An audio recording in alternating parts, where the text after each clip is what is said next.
दोस्तों, इस दुनिया में मनुष्य का जन्म भले ही किसी निर्धन परिवार में हो, लेकिन उसके कर्म और भाग्य कभी ये अनुमति नहीं देते कि वह हमेशा निर्धनता में ही जीवन बिताए। दोस्तों, जो भाग्य में लिखा है वह तो होकर रहेगा, लेकिन यह सोचकर कर्म न करना कर्म की निंदा है। दोस्तों, आज की कहानी अत्यंत शिक्षाप्रद है। यह एक ऐसे भक्त की कथा है जिसने अपनी अटूट श्रद्धा और विश्वास से त्रिलोक के देवताओं को भी विवश कर दिया उसका भाग्य बदलने और उसकी गरीबी दूर करने के लिए। लेकिन उससे पहले, यदि आप चैनल पर नए हैं तो चैनल को सब्सक्राइब करें और बेल आइकन दबा दें ताकि आपको हमारी सभी नई कहानियों का नोटिफिकेशन मिलता रहे। दोस्तों, बहुत समय पहले की बात है। माधवगढ़ नाम के नगर में गणेश नाम का एक निर्धन युवक रहता था। उसकी शादी लीलावती नाम की एक युवती से तय हो जाती है। कुछ समय बाद शुभ मुहूर्त देखकर उनका विवाह संपन्न हो जाता है। लीलावती का स्वभाव अत्यंत विनम्र था। सिर्फ विनम्र ही नहीं, वह बहुत मेहनती भी थी। वह घर के सभी काम निपटाने के बाद जब उसका पति काम से लौटता तो उसकी सेवा शुश्रूषा में लग जाती। पर लीलावती की शादी को अभी पूरा 1 साल भी नहीं हुआ था कि उसका पति गणेश इस दुनिया को छोड़कर चला गया और वह बेचारी विधवा हो गई। एक तो पति का वियोग और ऊपर से उसकी कोख में एक बच्चा पल रहा था। अब वह करती भी तो क्या करती, किस्मत भी क्या खेल खेलती है। दोस्तों, जो इंसान जितना सहता है वह उतना ही परेशान रहता है। वह दुखियारी स्त्री अपने जीवन से इतनी टूट गई थी कि आत्महत्या तक की सोचने लगी, लेकिन उसके गर्भ में पल रहे बच्चे के मोह ने उसे मरने से रोक दिया। दोस्तों, कहते हैं ना, मूल से प्यारा ब्याज होता है। वह स्त्री अपनी जान तो दे सकती थी, लेकिन अपने गर्भस्थ शिशु के प्रेम ने उसे जीने पर मजबूर कर दिया। उसने मन ही मन ठान लिया, अब यह जीवन इसी बच्चे की खुशियों के लिए जीऊंगी। मैं इसे कभी उसके पिता की कमी महसूस नहीं होने दूंगी। इसके पालन पोषण के लिए दिन रात एक कर दूंगी। दोस्तों, कहते हैं जब कोई इंसान दृढ़ संकल्प कर लेता है तो बड़े बड़े पहाड़ भी उसके सामने झुक जाते हैं। लीलावती, जो अब विधवा थी, समाज की गंदी नजरों से बचते हुए दूसरों के घरों में झाड़ू पोंछा करने लगी। उसे जो भी काम मिलता वह कर लेती, चाहे बर्तन मांजना हो, सफाई हो या पानी भरना, और उसी मेहनत से जो थोड़े बहुत पैसे मिलते उससे अपने घर का गुजारा चलाती। धीरे धीरे महीने बीतने लगे और वह शुभ घड़ी आ गई जिसका वह बेसब्री से इंतजार कर रही थी। उसकी कोख से एक पुत्र का जन्म हुआ। उस नन्हे को देखकर लीलावती की आंखों में चमक आ गई, लेकिन अगले ही पल वह मायूस हो गई। अपने नवजात शिशु के चेहरे को देखती हुई वह बोली, बेटा, तेरा भाग्य तो पहले ही बिगड़ चुका है। मेरा भाग्य पहले से ही खराब था, अब तेरे जन्म से तेरा भी बिगड़ गया। लेकिन खुद को किसी तरह संभालते हुए उसने बच्चे को सीने से लगा लिया। उसने अपने बेटे का नाम रखा अनिल। दोस्तों, समय बीतने लगा। अनिल धीरे धीरे बड़ा होने लगा। लीलावती दिन रात मेहनत करके उसे पालती, उसे अच्छे कपड़े पहनाने की कोशिश करती, हर छोटी बड़ी ज़रूरत पूरी करने का प्रयास करती। वह उसे कभी भी उसके पिता की कमी महसूस नहीं होने देती।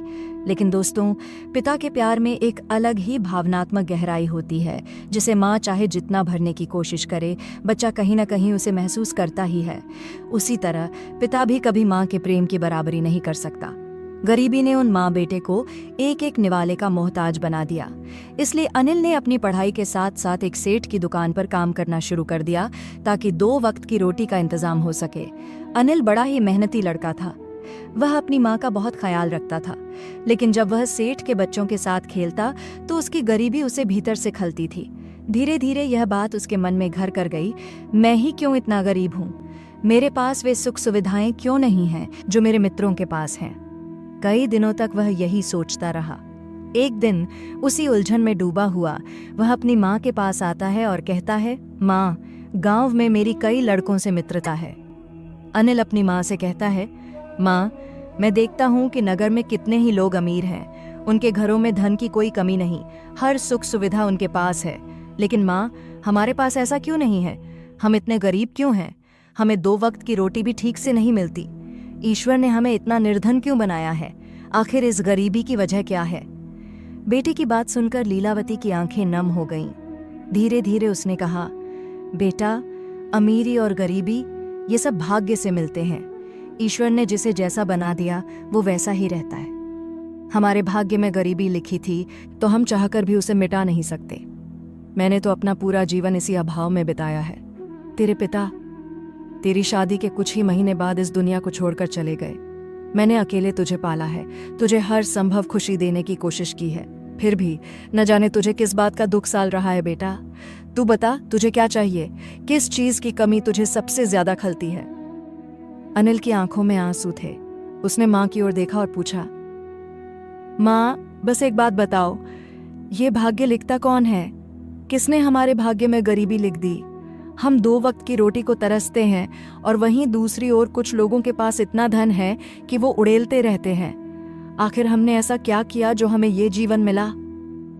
लीलावती ने गहरी सांस लेते हुए कहा, बेटा ईश्वर ने जो भी लिखा है सोच समझकर ही लिखा होगा। इन बातों में मत पड़ो, बस तुम अपना काम करो, पढ़ाई पर ध्यान दो। पर अनिल चुप नहीं रहा। उसने जोर देकर कहा, नहीं माँ, मैं अब इन बातों से पीछा नहीं छुड़ाऊंगा। मैं ईश्वर से मिलना चाहता हूँ।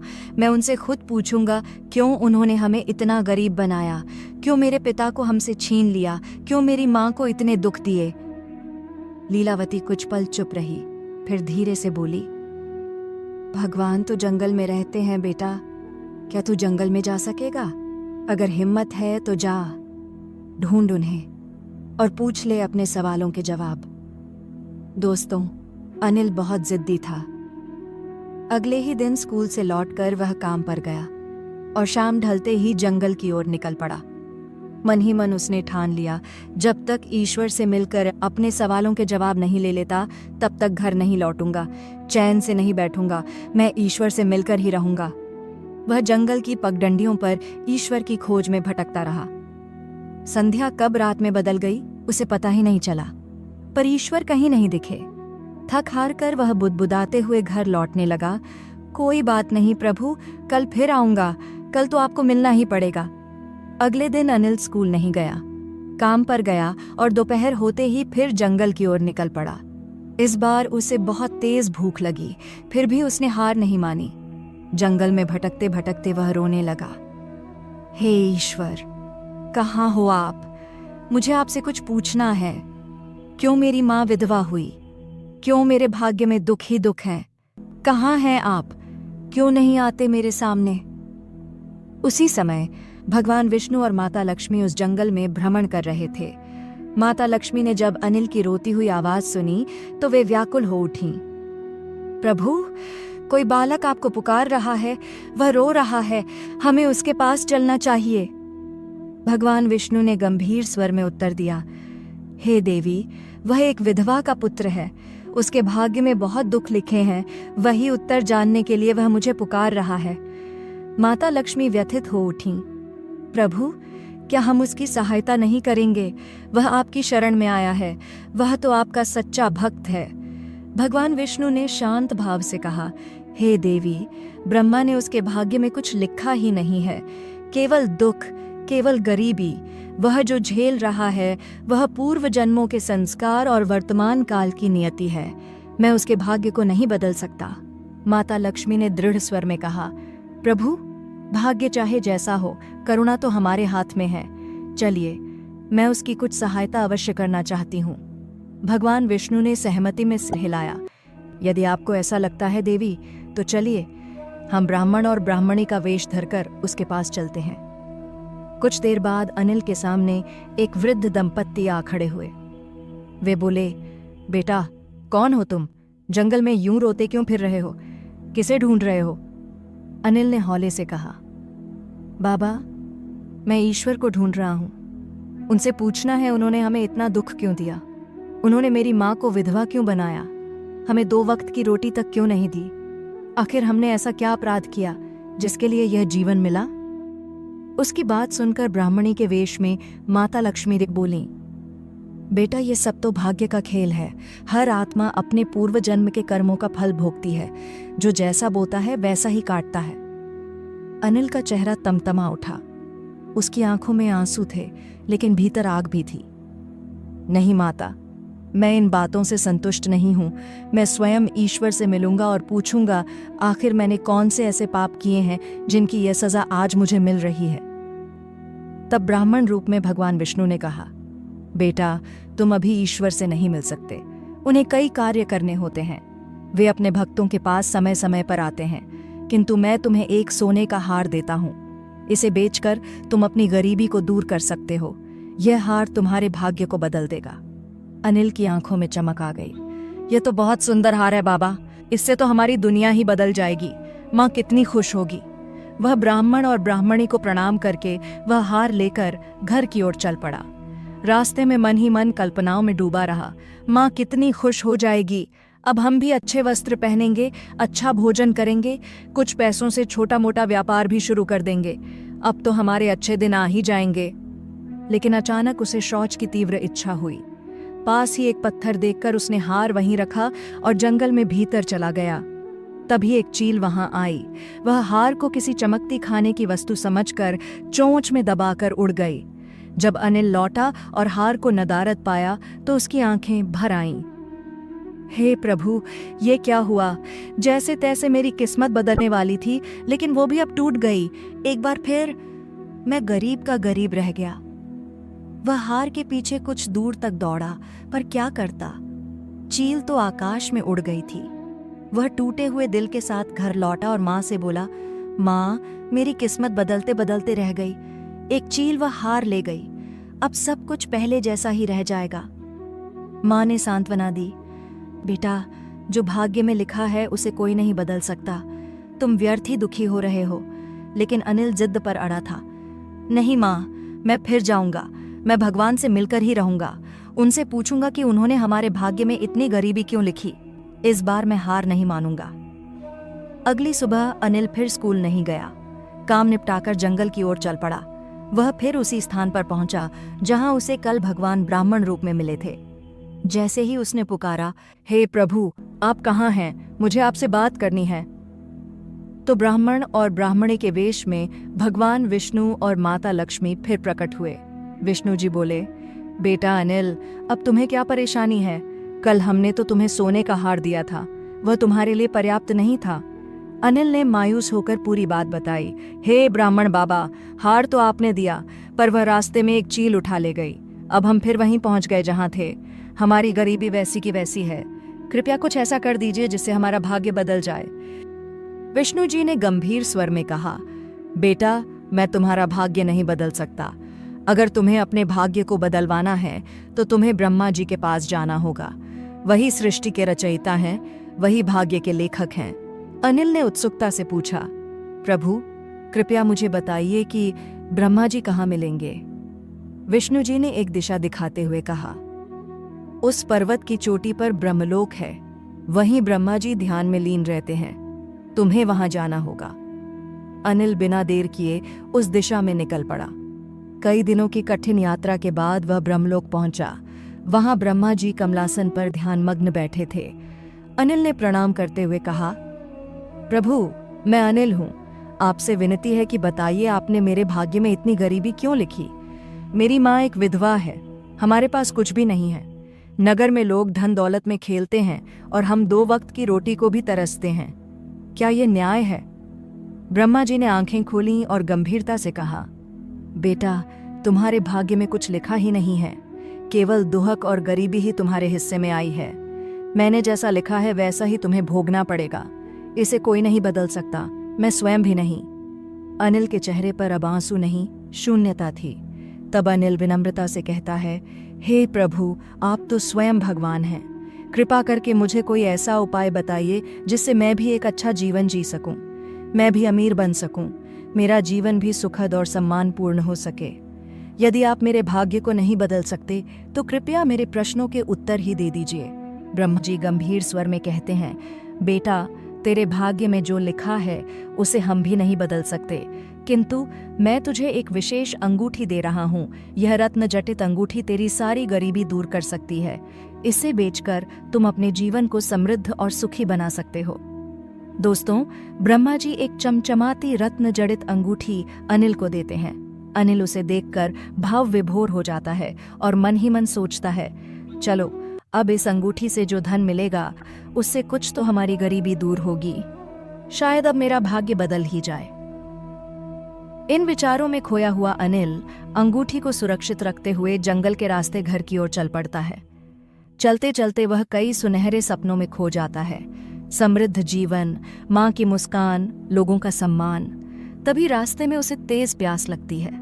वह इधर उधर पानी खोजता है और कुछ ही दूर पर उसे एक सुंदर सरोवर दिखता है।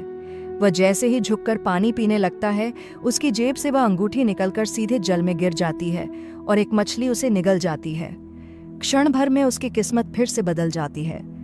भाग्य बनते बनते बिगड़ गया, सपने सजते सजते चूर हो गए। वह स्तब्ध रह जाता है। अनिल रोने लगता है। उसकी आवाज में दर्द घुला होता है। हाय रे मेरी किस्मत, मैं तुझे बार बार बदलना चाहता हूं, लेकिन तू है कि बदलने का नाम ही नहीं लेती। देखता हूं तू कब तक नहीं बदलेगी। घर लौटकर अनिल गमगीन चेहरा लेकर मां के सामने पहुंचता है। मां, आज मैं भगवान ब्रह्मा जी से मिला था। उन्होंने मुझे एक रत्न जटित अंगूठी दी थी जो हमारी सारी गरीबी मिटा सकती थी। पर जब मैं लौट रहा था तो सरोवर पर पानी पीते समय वह अंगूठी मेरी जेब से गिर गई और एक मछली ने उसे निगल लिया। हम अमीर बनते बनते रह गए माँ, हमारा भाग्य बनते बनते बिगड़ गया। माँ लीलावती दुखी स्वर में कहती है, बेटा तू क्यों इस तरह की झूठी तसल्ली देने वाली कहानियां बना बनाकर मुझे सुनाता है। मुझे पता है मेरे भाग्य में दुख ही दुख लिखे हैं। अगर सुख होता तो तेरा पिता मुझे इतनी कम उम्र में अकेला छोड़कर क्यों चला जाता। दोस्तों, कहते हैं बिना पति के स्त्री की कोई गति नहीं होती। जिस स्त्री का पति नहीं होता, समाज उसकी इज्जत नहीं करता। उसे न तो सम्मान मिलता है न कोई सुख। अगर मेरे भाग्य में सुख और आदर लिखा होता तो शायद आज मैं अकेली न होती। बेटा, तेरा भाग्य भी मेरे भाग्य से ही बना है, इसलिए जो ईश्वर ने लिखा है उसे कबूल कर ले। चाहे जितनी भी कोशिश कर ले, भाग्य को बदला नहीं जा सकता। अनिल, जो जिद्दी स्वभाव का था, दृढ़ स्वर में कहता है, नहीं माँ, मैं अपने कर्म और विश्वास से अपने भाग्य को बदल कर दिखाऊंगा। मैं कल फिर से भगवान के पास जाऊंगा। देखता हूँ कैसे वो मेरे भाग्य को नहीं बदलते। वे मुझे जरूर कुछ और देंगे जिससे मैं हमारा जीवन बदल सकूं। अगले दिन माँ के मना करने के बावजूद अनिल सेठ का काम निपटा कर फिर से जंगल की ओर निकल पड़ता है। वह पुकारता है, हे ब्रह्मा जी, जो अंगूठी आपने मुझे दी थी वह जल में गिर गई और मछली ने निगल ली। अब मैं क्या करूं? मैं तो पहले जैसा ही गरीब रह गया। हे प्रभु, कृपा करके कोई ऐसा उपाय बताइए जिससे मेरी गरीबी मिट सके, मैं भी दूसरों की तरह एक सुखी जीवन जी सकूं। ब्रह्मा जी गंभीर स्वर में उत्तर देते हैं, बेटा, अब मैं भी कुछ नहीं कर सकता, क्योंकि तुम्हारा भाग्य तुम्हारी किस्मत को बदलने नहीं देता। कई बार लोग तुम्हारे लिए कुछ भी कर लें, पर तुम्हारा भाग्य अडिग रहता है। जिस व्यक्ति के भाग्य में दुख और अभाव लिखा हो, उसे पूरी दुनिया भी मिल जाए तो भी वह सुखी नहीं हो सकता। अगर संसार की सारी दौलत भी उस तक पहुंच जाए तो भी उसका दुख नहीं मिटता, जब तक उसका कर्म उसे उस योग्य न बना दे। अनिल व्याकुल होकर कहता है, प्रभु आप ईश्वर हैं, या तो मेरी गरीबी दूर कर दीजिए या फिर कृपा करके मेरे सवालों के उत्तर दीजिए। मुझे बताइए कि मैंने ऐसे कौन से कर्म किए हैं जिसके कारण मुझे ये दुख भोगने पड़ रहे हैं। मेरे भाग्य में ये अभाव क्यों लिखे गए हैं। ब्रह्मा जी शांत और गंभीर स्वर में कहते हैं, बेटा, मैं तुम्हारा भाग्य तो नहीं बदल सकता, लेकिन अब मैं तुम्हें एक ऐसा उपाय बता रहा हूं। यदि तुमने उसे पूरी निष्ठा, तपस्या और सच्चे मन से किया तो न केवल तुम्हारी गरीबी दूर होगी, बल्कि तुम्हें सच्चा सुख और सम्मान भी प्राप्त होगा। अनिल दोनों हाथ जोड़कर झुक जाता है। हे प्रभु, कृपा करके वह उपाय मुझे शीघ्र बताइए। मैं हर वो कार्य करूंगा जो मेरे भाग्य को बदल सके, जो मेरी गरीबी, मेरे दुख और अभाव को मिटा सके। दोस्तों, तब ब्रह्मा जी अनिल से कहते हैं, अनिल, अब तुम महादेव जी के मंदिर में जाओ। वहां दिन भर मंदिर के द्वार की चौखट पर बैठे रहो। केवल उनका दीदार करो, केवल उनके दर्शन करो, लेकिन ध्यान रहे उनसे कुछ भी मत मांगना। भगवान भोलेनाथ के द्वार पर स्वयं भाग्य की देवी उनकी आराधना करने आती हैं। संभव है यदि भगवान शिवशंकर की कृपा तुम पर हो जाए तो वही देवी तुम्हारा भाग्य बदल दे। अनिल हाथ जोड़कर कहता है, ठीक है प्रभु, मैं ऐसा ही करूंगा। इसके बाद वह वहां से चल देता है। नगर से कुछ दूर भगवान भोलेनाथ का एक प्राचीन मंदिर था। अगली सुबह अनिल उठता है, स्नान ध्यान करता है और उस मंदिर की ओर चल पड़ता है। वह मंदिर के द्वार पर जाकर बैठ जाता है।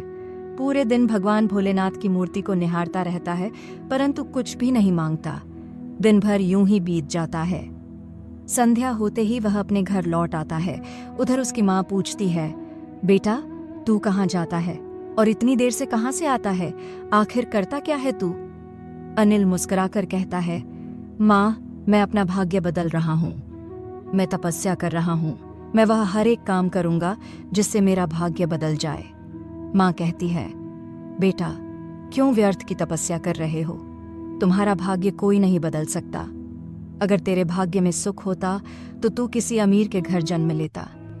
तेरे पिता जीवित होते तू धनवान होता, लेकिन नहीं, तेरे भाग्य में तो केवल गरीबी लिखी है, तभी तो तू मेरे जैसे एक गरीब के घर जन्मा। अनिल दृढ़ता से कहता है, नहीं माँ, अगर इंसान चाहे तो कुछ भी कर सकता है। मैं भी अपनी गरीबी को अमीरी में बदल दूंगा। देखना, एक दिन मैं जरूर ऐसा कुछ करूंगा जिससे मेरा भाग्य बदल जाएगा। माँ लीलावती कहती है, ठीक है बेटा, जो तुझे अच्छा लगे वो कर, मैं तुझे नहीं रोकूंगी। इस प्रकार भगवान शिव के मंदिर में बैठे बैठे कई हफ्ते बीत जाते हैं। हर सुबह अनिल मंदिर पहुंचता है, दिन भर शिवलिंग के दर्शन करता है और शाम को लौट आता है बिना कुछ मांगे, बिना कोई अपेक्षा किए। भगवान शिव शंकर यह सब देख रहे होते हैं। वो सोचते हैं, यह मेरा अनूठा भक्त है। सेठ के यहाँ संध्या तक मजदूरी करता है और सुबह सुबह मेरे द्वार पर हाजिर हो जाता है। दिन भर मेरा दीदार करता है, कुछ मांगता नहीं, कुछ कहता नहीं, केवल मुझे निहारता है, केवल मेरी उपस्थिति में बैठा रहता है। तब एक दिन भगवान शिव ने उसके मार्ग में हीरों की एक पोटली गिरा दी। अनिल जब मंदिर से लौट रहा होता है तो उसे वह पोटली रास्ते में मिलती है। वह खोलकर देखता है, उसमें बेशकीमती हीरे हैं। वह आश्चर्यचकित और प्रसन्न होकर कहता है, भोलेनाथ, आपने मेरी तपस्या स्वीकार कर ली। आपने आज मेरा भाग्य बदल दिया। वह उन हीरों को समेटता है, एक लोटे में भरकर घर की ओर चल पड़ता है। सपनों और कल्पनाओं में डूबा हुआ वह सोचता है, आज मैं अपनी माँ को बताऊंगा, अब हम गरीब नहीं रहे, अब हमारा जीवन बदल जाएगा। जब वह घर पहुंचता है तो उसकी माँ घर पर नहीं होती, वो गांव में किसी काम से गई होती है। अनिल वह हीरों की पोटली लोटे में भरकर घर के एक कोने में रख देता है और खुशी से पागल होकर अपनी माँ को बुलाने निकल जाता है। वह सोचता है, जब माँ ये देखेगी तो कितनी खुश होगी, अब उसके चेहरे पर भी मुस्कान लौटेगी। लेकिन दोस्तों, सचमुच किस्मत उसके साथ लुका छुपी का खेल खेल रही थी। इतनी कठिन तपस्या और सच्चे मन से भगवान की भक्ति करने के बाद भी भाग्य उसके साथ खिलवाड़ करने को तैयार था। जैसे ही अनिल अपनी माँ को बुलाने घर से बाहर निकलता है, उसी वक्त कुछ चोर उसके घर में घुस आते हैं। वो चुपचाप चोरी करने लगते हैं। चोरी करते करते उन्हें वह लौटा मिल जाता है जिसमें अनिल ने हीरे रखे थे। चोर वह लौटा उठाते हैं और वहां से भाग निकलते हैं। कुछ ही समय बाद अनिल माँ को लेकर घर आता है।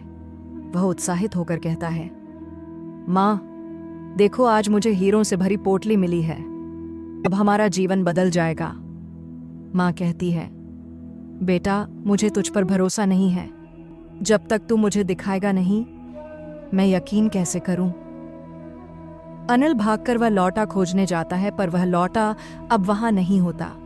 वह व्याकुल होकर माँ से कहता है, माँ मैंने अभी अभी तो हीरों से भरा लौटा यहीं रखा था, पता नहीं वह कहाँ चला गया। माँ गहरी सांस लेकर कहती है, बेटा अब तू मनगढ़ंत कहानियां बनाना बंद कर दे। मुझे पता है हमारा भाग्य बहुत गरीब है, बहुत बदनसीब है, यह कभी नहीं बदल सकता। अनिल लगभग रोते हुए कहता है, नहीं माँ, मैं झूठ नहीं बोल रहा। आज ही मैंने वहां हीरों से भरा लौटा रखा था, पर पता नहीं वह कैसे गायब हो गया। माँ दुखी होकर कहती है, बेटा मैं तुझसे पहले भी कह चुकी हूं, हमारा भाग्य नहीं बदल सकता। चाहे तू लाख कोशिश कर ले, तपस्या कर ले, पर जब किस्मत में कुछ नहीं लिखा होता तो फिर कुछ भी नहीं होता। हमारे नसीब में सुख का एक पल भी नहीं लिखा है। दोस्तों, अनिल की माँ की आंखों में आंसू हैं। वह पीड़ा से भरी आवाज में कहती हैं, बेटा, अगर हमारे भाग्य में सुख होता तो क्या मेरी शादी के कुछ ही महीनों बाद विधवा हो जाती। दुनिया में किसी भी स्त्री का जीवन उसके पति के बिना सुखमय नहीं हो सकता। जिस स्त्री का पति बहुत ही कम उम्र में उसे छोड़कर चला जाए, उसका घर, उसका संसार, उसका आंगन सभी दुखों से भर जाते हैं। फिर उसका जीवन एक बोझ बन जाता है, एक ऐसा बोझ जिसे न कोई समझता है न कोई सहता है। उसके घर वाले भी अंततः उसकी पीड़ा को बोझ समझने लगते हैं। बेटा, मेरा भाग्य बड़ा ही खोटा है, बहुत अभागिन हूं मैं। अनिल आंखों में दृढ़ता लेकर कहता है, नहीं माँ, अब मैं फिर से जाऊंगा भगवान भोलेनाथ के पास। मैं फिर से उनकी शरण में जाऊंगा और कुछ न कुछ ऐसा उपाय पूछूंगा जिससे हमारी गरीबी सदा के लिए मिट जाए। माँ, तू देख लेना, एक दिन हमारा भाग्य जरूर बदलेगा। फिर अनिल उसी प्राचीन शिव मंदिर में जाता है। वह मंदिर के द्वार पर जाकर बैठ जाता है। फिर वही पुरानी साधना, वही तपस्या। वह पूरे दिन शिव शंकर की मूर्ति को निहारता है, परंतु इस बार भी वह भगवान से कुछ मांगता नहीं, केवल दर्शन करता है, केवल मौन रहकर उनके सामने बैठा रहता है। शाम ढल जाती है। अनिल मंदिर से उठता है, सेठ का काम समाप्त करके रात्रि में अपने घर लौट आता है। समय बीतता है, दिन, हफ्ते, महीने। अनिल की यह साधना अब भक्ति बन चुकी है। दोस्तों, उधर कैलाश पर्वत पर भगवान शिव माता पार्वती से कहते हैं, देवी, इस अनिल का भाग्य बड़ा ही दरिद्र है। मैंने, श्री विष्णु ने और स्वयं ब्रह्मा जी ने इसके भाग्य को बदलने की बहुत कोशिश की, लेकिन हर बार इसका खोटा भाग्य आड़े आ जाता है, क्योंकि इसके भाग्य में केवल और केवल गरीबी लिखी हुई है। तब माता पार्वती चिंतित होकर कहती हैं, प्रभु, आप भाग्य की देवी से बात कीजिए, शायद वे कुछ समाधान बताएं। भगवान भोलेनाथ तुरंत भाग्य की देवी को प्रकट होने का आमंत्रण देते हैं। कुछ क्षण बाद भाग्य की देवी उनके समक्ष उपस्थित होती हैं। भोलेनाथ गंभीर स्वर में कहते हैं, हे भाग्य देवी, इस लड़के और इसकी माँ के भाग्य में तुमने बहुत अधिक गरीबी लिख दी है। मैंने, विष्णु ने और ब्रह्मा ने इसके भाग्य को बदलना चाहा, लेकिन हर बार असफल हुए। इसलिए आज मैं तुम्हें आदेश देता हूं, जाओ, इसका भाग्य बदल दो। इसके भाग्य में कुछ शुभ लिख दो, इसके जीवन को सुखमय बना दो। यह मेरा बहुत भोला, बहुत ही निष्ठावान भक्त है। यह हर दिन मेरे द्वार पर आता है, पूरे दिन मेरे दर्शन करता है, मुझसे कुछ नहीं मांगता, बस बैठा रहता है मौन भाव से। हे देवी, आप जानती हैं, हमारे द्वार पर कोई क्षण भर को भी आ जाए तो इतना मांग लेता है कि उसे 7 जन्मों तक कुछ और नहीं चाहिए होता। लेकिन यह बालक कई महीनों से बिना कुछ कहे, बिना कुछ मांगे, सिर्फ मेरी आंखों से अपनी आशा जोड़कर बैठा है। जो मांगने वाले को मिलता है, उससे कहीं अधिक बिना मांगने वाले को मिलना चाहिए। इसलिए हे भाग्य देवी, मेरे आदेश से इसके भाग्य में कुछ अच्छा कर दो। इसकी गरीबी समाप्त हो जाए, इसके जीवन में सुख संवाद भर जाए। तब भाग्य की देवी हाथ जोड़कर कहती हैं, प्रभु, मैं इसका भाग्य कैसे बदलूं? भाग्य माता ने इसके भाग्य में कुछ लिखा ही नहीं है। कोरा है इसका भाग्य, रिक्त है, खाली। भोलेनाथ ने गंभीर होकर कहा, नहीं देवी, यह मेरा आदेश है, तुम्हें इसका भाग्य बदलना ही होगा। यह मेरा भोला भक्त है, कर्मठ, ईमानदार और सच्ची श्रद्धा वाला। इसने अपने हिस्से के दुख बहुत झेल लिए हैं। अब समय आ गया है जब इसे इसका फल मिले। अब इसकी किस्मत बदलनी ही चाहिए, और मैं कह रहा हूं, तुम्हें मेरा आदेश मानना ही पड़ेगा। तब भाग्य की देवी शिव मंदिर में जाती हैं और वहीं मंदिर के बाहर एक सोने का सिक्का गिरा देती हैं। कुछ समय बाद अनिल मंदिर से लौट रहा होता है। उसे रास्ते में वह चमकता हुआ सोने का सिक्का मिल जाता है। वह आश्चर्यचकित होकर कहता है, हे भोलेनाथ, आपने एक बार फिर मुझ पर कृपा की है। इस सिक्के से मेरी गरीबी कुछ तो कम होगी। इस बार मैं कोई गलती नहीं करूंगा। इस बार मैं इस सिक्के को हाथ से नहीं छोड़ूंगा। अनिल उस सिक्के को अपनी मुट्ठी में कसकर पकड़े रहता है और तेजी से अपने घर की ओर चल पड़ता है। अनिल दरवाजा खोलता है। माँ सामने बैठी होती है। वह मुस्कुराते हुए कहता है, माँ, आज भगवान शिव शंकर ने मुझे सोने का सिक्का दिया है। माँ, इससे हम अपनी गरीबी मिटा सकते हैं। तुम बाजार चली जाओ, इस सिक्के को देकर कुछ राशन ले आओ। कुछ भोजन ले आओ और जो पैसे बचें उनसे हम कोई छोटा मोटा व्यापार शुरू कर देंगे। अब हमारा भाग्य बदलने वाला है माँ। माँ की आंखों में आंसू हैं, लेकिन इस बार ये आंसू दुख के नहीं, संतोष और आशा के हैं। वह कांपती आवाज में कहती है, बेटा, आज तूने सच में अपना भाग्य बदल ही लिया। आज मुझे यकीन हो गया कि कर्म और सच्ची श्रद्धा से भाग्य को बदला जा सकता है। माँ वह सिक्का लेकर बाजार जाती है। वह राशन खरीदती है और एक ताजी मछली भी ले लेती है। सोचती है, आज मछली बनाऊंगी, अपने बेटे को खुशी से खिलाऊंगी। आज बहुत दिनों बाद हमारे घर में उत्सव होगा। वह मछली को साफ कर रही होती है। जैसे ही वह मछली का पेट चीरती है, उसे कुछ चमकता हुआ दिखाई देता है। वह हैरान रह जाती है। उस मछली के पेट से एक रत्नजड़ित अंगूठी निकलती है। वह अंगूठी हाथ में लेकर अपने बेटे अनिल को दिखाती है और कहती है, बेटा देखो, इस मछली के पेट में यह रत्नजड़ित अंगूठी मिली है। हे भगवान, आज हमारे भाग्य के द्वार सच में खुल गए हैं। अनिल जब अंगूठी को देखता है, पहचान जाता है और एकदम से कहता है, माँ, ये तो वही अंगूठी है जो ब्रह्मा जी ने मुझे दी थी। माँ, अब हमारा भाग्य बदल चुका है, अब सब कुछ अच्छा होने वाला है। अंगूठी को पाकर अनिल बड़ा खुश हो जाता है। तब अनिल की माँ कहती है, बेटा, महादेव ने हमारा भाग्य बदला है, हमारी किस्मत बदली है। चलो अब हम गरीब और भूखे भिखारियों को भोजन कराएंगे, ब्राह्मणों को भोजन कराएंगे, जिससे कुछ लोगों की हमें दुआ मिले और हमारा भाग्य बदल जाए। दोस्तों, कहते हैं कि धर्म करने से धन कम नहीं होती। धर्म की जड़ें पाताल तक जाती हैं और भूखे को भोजन खिलाना सबसे बड़ा धर्म होता है, सबसे बड़ा दान होता है। इन्हीं सब बातों को सोचते हुए वे बाजार जाते हैं। बाजार से बहुत सारे चावल और कई तरह की भोजन सामग्री लेकर आते हैं। फिर अनिल अपनी माँ से कहता है, माँ चलो अब जंगल में चलते हैं, क्योंकि भोजन बनाने के लिए कुछ लकड़ियों की जरूरत पड़ेगी। अनिल अपनी माँ के साथ जंगल में चल देता है। जंगल में जाकर अनिल एक पेड़ पर चढ़ जाता है जिस पर कुछ सूखी लकड़ियां लगी हुई थीं। तो उस पेड़ पर जाकर जब वह लकड़ी काटना शुरू करता है तो उसने देखा कि उस पेड़ पर एक चील का घोंसला बना हुआ था और उसी घोंसले में वह हार रखा हुआ था जो उसे ब्राह्मण रूपी भगवान विष्णु ने दिया था। अनिल उस हार को उठा लेता है। हार को देखते ही वह बड़ा खुश हो जाता है। लकड़ियों को काटकर जब वह नीचे आता है तो अपनी माँ से कहता है, माँ ये देखो, ये वही हार है जिसे एक महात्मा जी ने मुझे दिया था। इस हार को चील लेकर उड़ गई थी। तब उसकी माँ कहती है, बेटा, मैंने तुझ पर यकीन नहीं किया, किंतु तू सच बोल रहा था। आज मुझे भरोसा हो गया है। अब साबित हो चुका है कि कोई भी व्यक्ति जिसके भाग्य में कई पीढ़ियों तक गरीबी लिखी हो, कितने भी दुख लिखे हों, लेकिन अगर वह अच्छे कर्म करता है, ईश्वर की पूजा करता है और अपने स्वच्छ मन से कर्म को ध्यान में रखते हुए अपनी बात पर अडिग हो जाता है, दृढ़ संकल्प ले लेता है, तो वह अपने भाग्य को बदल सकता है, क्योंकि कर्म से बड़ा कुछ नहीं होता। भाग्य कर्म का गुलाम होता है।